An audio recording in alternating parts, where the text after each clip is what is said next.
रोहित शर्मा की पत्नी ने मुंबई इंडियंस को यॉर्कर डाल दी है। एक ऐसी यॉर्कर जिसको खेल पाना मुश्किल होगा या फिर आसान, ये तो समय तय करेगा। लेकिन इतना जरूर है कि रितिका के सवाल या उनके कटाक्ष से अब एक बार फिर से बवाल होने वाला है। एक बार फिर से लड़ाई होने वाली है, one family versus one family. One family Mumbai Indians अक्सर अपने आप को कहती है, और वन फैमिली रोहित शर्मा, उनकी वाइफ और उनके फैंस की फैमिली, जो कई सारे सवाल खड़े करने वाली है। तो गुरु, कहानी कुछ ऐसी है कि मार्क बाउचर साउथ अफ्रीका में एक पॉडकास्ट का हिस्सा होते हैं, जहां पर उनसे एक सवाल पूछा जाता है कि आपने कोच के तौर पर रोहित शर्मा को रिप्लेस क्यों कर दिया। और इसी को लेकर इसी पॉडकास्ट के नीचे, जहां पर यह पॉडकास्ट पब्लिश हुआ था, वहां पर रितिका सचदे ने कमेंट किया कि बहुत सारी बातें इसमें गलत कही जा रही है। हम आपको जानकारी के लिए बता दें कि मार्क बाउचर ने आसान शब्दों में कहा कि मुझे लगता है कि मुंबई इंडियंस ने जो ये फैसला लिया, ये बढ़िया फैसला है। ये थोड़ा सा लॉन्ग टर्म प्लान को लेकर फैसला है, एक ऐसा फैसला जिसके दूरगामी परिणाम देखने को मिलेंगे। उन्होंने कहा कि यार, रोहित का 1-2 साल अच्छा नहीं गया था और हमें लगा कि यार ये मामला जो है थोड़ा धीरा पड़ रहा है, इसलिए हमने सोचा कि रोहित को क्यों ना एज अ कैप्टन रिप्लेस कर दें। रोहित इज द शानदार गाय, बट एक कैप्टन के तौर पर रिप्लेस करेंगे तो शायद बढ़िया प्लेयर निकल कर आए। यही रितिका ने कहा कि यार क्या मतलब क्यूटिया पाई है। और उसके बाद की कहानी जो है, मार्क बाउचर दरअसल उस पॉडकास्ट का हिस्सा थे और उन्होंने कहा कि मैं चाहता हूं कि रोहित शर्मा के अंदर का एक प्लेयर निकल कर आए, वो प्लेयर जिसे हम कुछ टाइम से नहीं देख पा रहे हैं। फिर वो कहते हैं यार कि इंडिया में लोग जो हैं वो क्रिकेट को लेकर भावुक हो जाते हैं, बट ये जो डिसीजन था ये पूरी तरह से क्रिकेट को लेकर फैसला था। हमें हार्दिक को लाने का एक मौका दिखाई पड़ा। हार्दिक वो प्लेयर है जिसने मुंबई से जाने के बाद एक सीजन जिताया, दूसरा सीजन जो है वो फाइनल में ले गया। हमें लगा कि यार उसकी कैप्टेंसी एबिलिटी जो है वो काफ़ी शानदार है, और क्योंकि रोहित शर्मा का संभवतः ये लास्ट या सेकेंड लास्ट सीजन होगा, तो हमें लगा कि यार क्यों ना ट्रांजिशन पीरियड में जाते हैं, रोहित शर्मा की जगह एक नए खिलाड़ी को आजमाते हैं। और लोग भावुक हो गए हैं, लोग काफ़ी इमोशनल हो गए हैं। आपको क्रिकेट को और क्रिकेट से जुड़े इमोशंस को अलग अलग रखना होगा, आप एक नहीं रख सकते हैं। रोहित और हार्दिक, हालांकि दोनों की काफ़ी तारीफ उन्होंने की।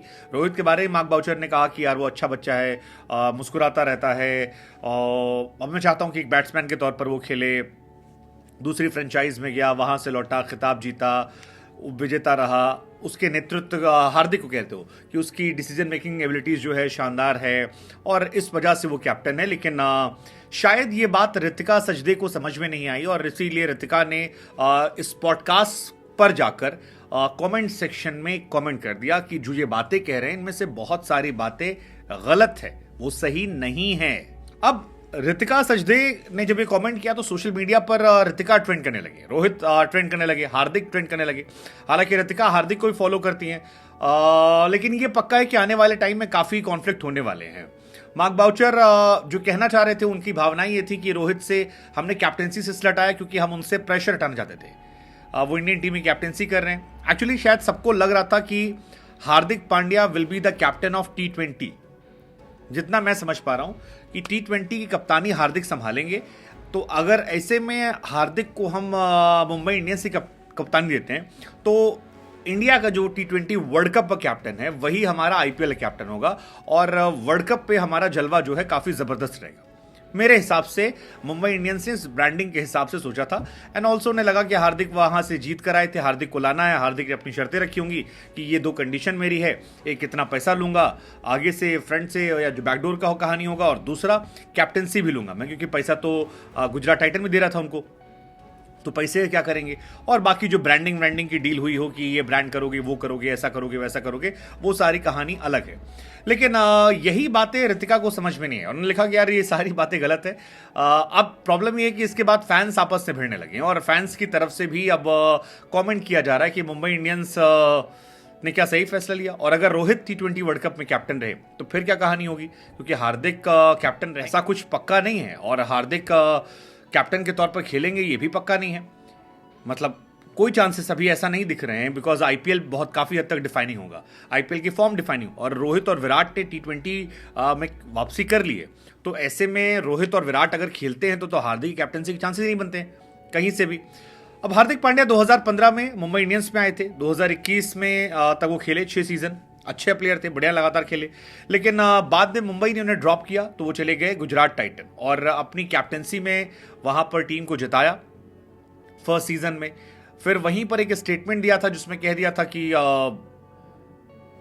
स्टेटमेंट तो यही था कि यार मतलब मुंबई इंडियंस ये समझ जाए कि हम जो प्लेयर गुजरात में बनाते हैं वो मुंबई की तरह नहीं होते हैं, हमारे प्लेयर्स में ये होता है वो होता है, हम चेन्नई की तरह बना रहे हैं, काफ़ी चीज़ें कही थी। फिर रोहित ने भी स्टेटमेंट दिया था कि जो लोग ये कह रहे हैं उनको भी यही बनाया था, अगले साल ये खिलाड़ी वो खिलाड़ी निकलेंगे, ऐसा वैसा ये वही होगा। लेकिन ओवरऑल ये मामला काफ़ी बीच में गरमाया था, फिर गरमाने वाला, और ऐसा लग रहा है कि आने वाले टाइम में शायद इस विवाद को और ज़्यादा बढ़ते हुए हम देखेंगे। अभी तो रोहित फिलहाल टेस्ट टीम में कैप्टनसी कर रहे हैं, T20 में वापसी की थी, अफगानिस्तान के सामने शतक भी मारा था, वनडे टीम में तो बढ़िया फॉर्म में रहे ही वो, टेस्ट में थोड़ी सी उनकी फॉर्म जो है वो क्वेश्चनेबल है, लेकिन कैप्टनसी उनकी बढ़िया चल रही है। एक टेस्ट मैच हारे, दूसरा जीते, 5 टेस्ट मैच है, नए लड़कों को लेकर जीते तो उसको लेकर एक्साइटमेंट है। लेकिन आपको क्या लगता है कि ऋतिका का जो यॉर्कर है इससे मुंबई डक होगी?